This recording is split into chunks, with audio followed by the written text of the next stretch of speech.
Une si longue lettre de Mariam Abba.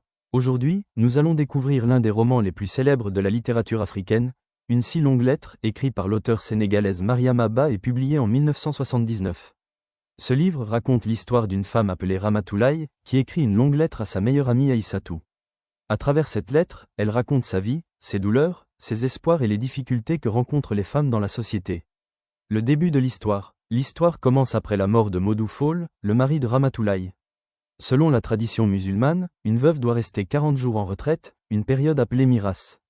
Pendant ces 40 jours, Ramatoulaye reste chez elle et reçoit les visites des proches venus présenter leurs condoléances. Mais ce moment de solitude devient aussi un moment de réflexion profonde. C'est alors qu'elle décide d'écrire une longue lettre à son amie Aïssatou, qui vit à l'étranger. Dans cette lettre, elle va raconter toute son histoire. Une amitié très forte. Ramatoulaye et Aïssatou sont amies depuis leur jeunesse. Elles ont étudié ensemble à l'école française, à une époque où peu de filles allaient à l'école au Sénégal. Grâce à leur éducation, elles ont développé des idées modernes. Elles croient à l'égalité entre les hommes et les femmes, à la liberté de choisir son mari et à l'importance de l'éducation. Elles rêvent d'un avenir meilleur pour les femmes africaines. Le mariage de Ramatoulaye. Ramatoulaye tombe amoureuse de Modou Fall et décide de l'épouser, même si certaines personnes de sa famille ne sont pas d'accord. Au début, leur mariage est heureux. Ils construisent une famille et vivent ensemble dans la complicité. Ramatoulaye donne naissance à 12 enfants. Elle consacre sa vie à sa famille, à l'éducation de ses enfants et au soutien de son mari. Pendant longtemps, elle pense vivre un mariage solide. La grande trahison. Mais un jour, tout change. Modou Fall décide d'épouser Binetou, une jeune fille beaucoup plus jeune que lui. Binetou accepte surtout à cause de la pression de sa mère, qui espère améliorer la situation financière de la famille. Après ce mariage, Modou Fall devient polygame. Mais au lieu d'être juste avec ses deux familles, il abandonne complètement Ramatoulaye et ses enfants. Il part vivre dans une grande maison avec sa nouvelle épouse et s'éloigne de sa première famille. Pendant plusieurs années, il ne rend presque plus visite à ses enfants.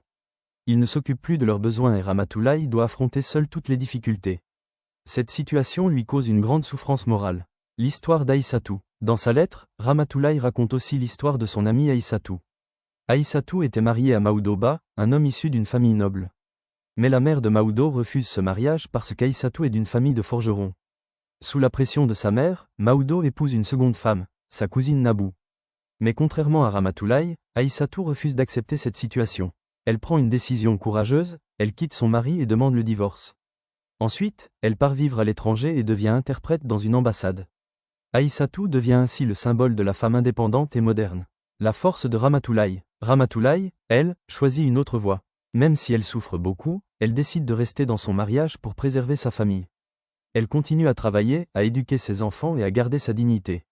Mais cette période reste très difficile pour elle, car elle doit assumer seule toutes les responsabilités. Les problèmes de la société. À travers sa lettre, Ramatoulaye parle aussi des grands problèmes de la société.